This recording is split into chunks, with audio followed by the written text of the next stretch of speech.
Amazon A9 algorithm. How does the Amazon A9 algorithm works? It's a big mystery. There is no certain data out from Amazon, official statement of how it works. Obviously, this is their algorithm. This is what makes or breaks your listing. This is what, puts other things on top of other. This is what enhances the customer experience. Because remember, the person who shops in your listing is not precisely your customer unless you're a huge brand that is very well known. Most likely, this is Amazon's customer, meaning that if you're selling a mug, right, somebody's going to Amazon and looking for mugs. So there's 100 different vendors, and it's up to you to stand out. PPC, main image, and then after they click on your listing, getting that conversion based on reviews, pricing, obviously the content. If everything looks good, the content is the ultimate make it or break it. For example, the other day I was looking for a better stand, more mobile. Right now, from a WeWork in South Beach, Miami, and this stand is not very, transportable, right? So I was looking for a more transportable stand because my neck is starting from working so much, being the computer, and I was looking through it and I couldn't find something. I found a good listing, what I think is a good stand, but I didn't buy that specific stand because I didn't see a video of like how actually can it fit inside my backpack? Can it not? Is it really transportable? Can I take it on the plane? Like for example, this one that I have right now, obviously I won't be able to take it. So the content is what it's gonna decide. It's a huge factor in deciding if you're gonna buy it or not. But let's get into the algorithm, okay? So how does this algorithm work? Again, there's no certain data from Amazon itself saying how this works.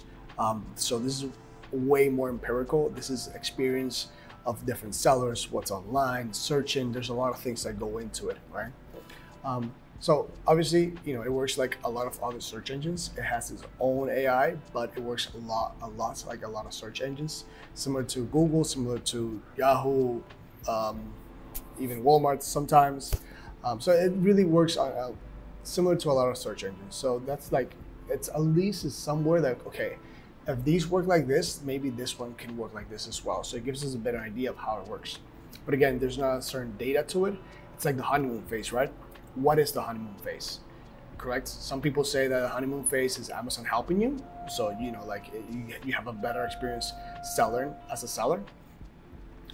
I believe that it's Amazon testing you, actually, putting your listing to the test comparison to others, because it wants to give a better shopping experience to its buyers. So that's why you have to optimize your Amazon listing always. Seasonality, there's a lot of things that go into it. Guys, please remember to subscribe. This is very important. This is what keeps my team and I motivated. My name is Rafael. I'm the founder of Share Studio. Completely forgot to say that.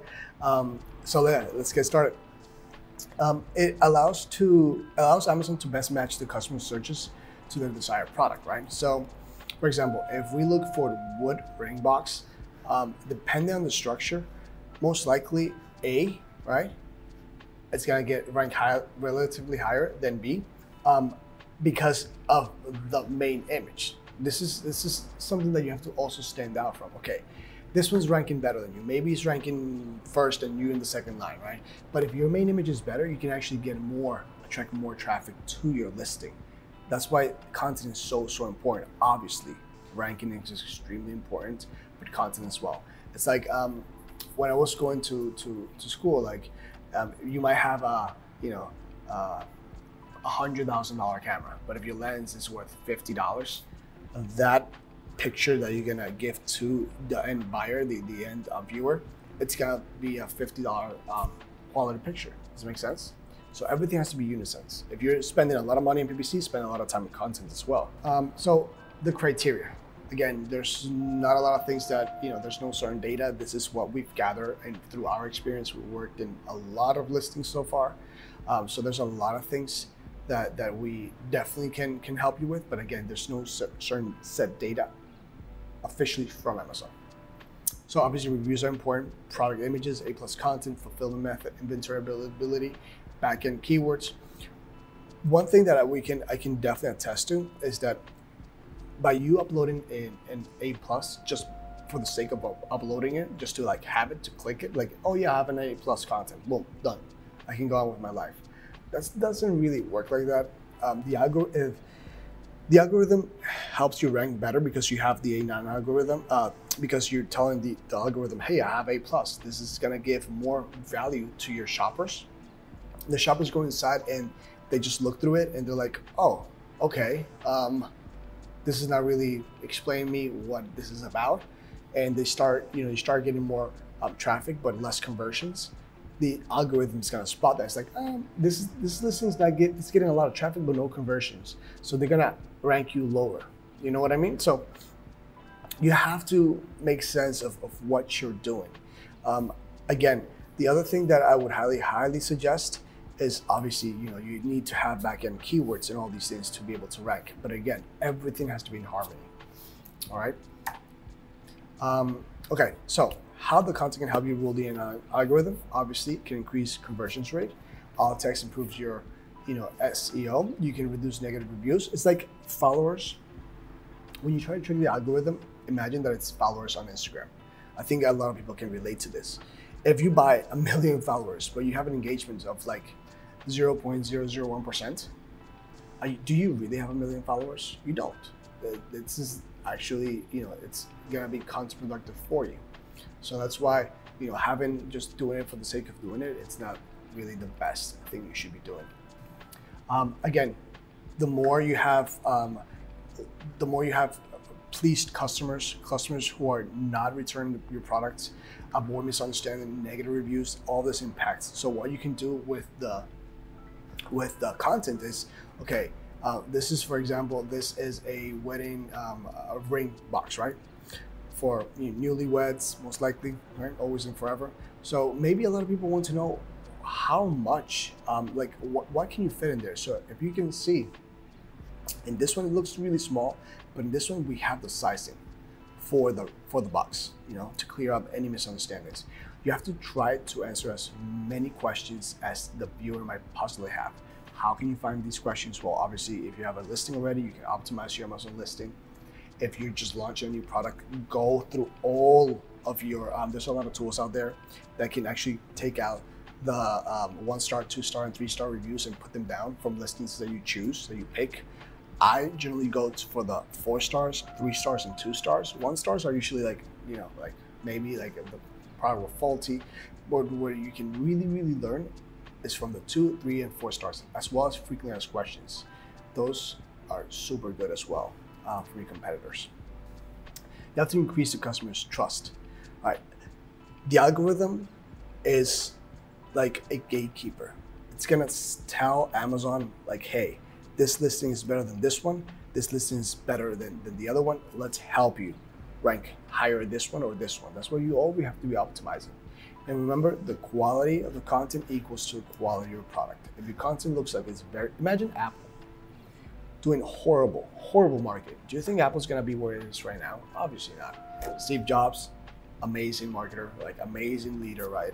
So he knew that. He understood that marketing was extremely important. That's why we push for content so much. I'm not saying that don't do PPC. Obviously, you need to get your product out there. Imagine having amazing pictures for Apple, but there's not even one billboard where you can see the headphones or the iPhones or whatever. Obviously, you need to get the content out there. So, what makes the content great? It catches the attention of the customers. It answers customers' main concerns. It gives them value overall. It shows how the product works. If it's a very complex product, for example, the stand I was trying to look for, right? It didn't show me like if it was, if you could take it anywhere, if you could fit inside a backpack or not. They didn't get my money just because of that. If they would have a video or something that would have answered that question for me, instead of like pulling numbers. You think I want to be pulling numbers out and measuring the thing and measuring my backpack? No, I just want to see the thing, how it works easily. Like, okay, put in here, done. You have to increase the shopping experience for customers, okay? And overall, it enhances the brand quality's perception. This is extremely important. That is what Apple is above all. Brand quality perception.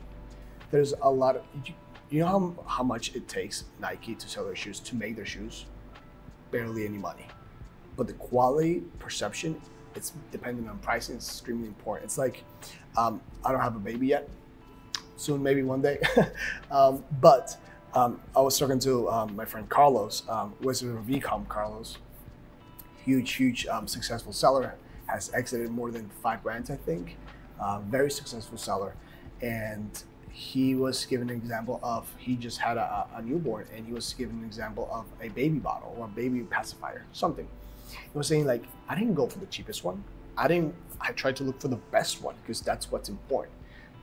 Brand's quality perception equals to the pricing as well. Maybe all the pacifiers that are made, maybe there are, ones, they range between maybe 50 cents to make to $2, $1, I don't know. We'll have to look that up, actually. That's actually a good question. But if you place that at a very low price, that brand's perception quality is like, oh, maybe this is cheap. This is cheaply made, even though they were all made in the same factory by the same people. But just the marketing is what's changing them. So I really, oh, there you go. I really hope you like this video, guys. Again, the A9 algorithm is something that not a lot of people know about, fully understand. We're all here to grow together. So if you have any questions, if you want to add anything to this video, please leave it down below. We'll be more than happy to answer all your questions. If you have any questions for me, you can schedule a call with me. This is my link directly, so you can have a call with me directly. And please remember to subscribe. It's very important for us. This is what keeps us motivated to create more videos. And yeah, until next time.